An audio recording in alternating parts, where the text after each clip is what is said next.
নমস্কাৰ, মই এটি কবিতা আবৃত্তি কৰিবলৈ লৈছোঁ।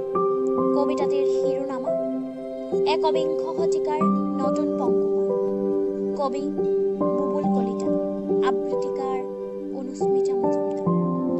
হাত দুখন নাই ভৰি এখনো মোৰ, চলি যে আছোঁ ধৰাকে টান, 10টা আঙুলিৰে শক্তিৰে চাৰিপুৰা শালি ধান এদিন শেষ কৰিছিলোঁ এপশেকত ৰুই। খোজকাঢ়ি গুচি যাওঁ পাছফাল, পাৰ হওঁ বৰলীয়া নদীৰ পাৰ। সাঁতুৰি নাদুৰি স্কুললৈ যাওঁতে পংগু হ'ল মোৰ পেটটো আজি।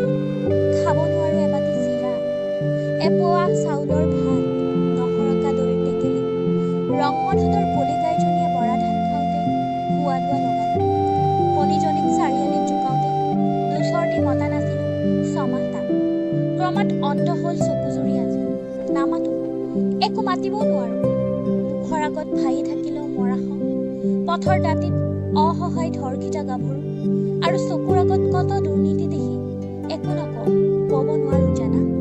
ক্ৰমশ পংগু হৈ পৰিছোঁ, হাত ভৰি চকু নাক ছয় পেক থকা মই একবিংশ শতিকাৰ নতুন পংগু। ধন্যবাদ।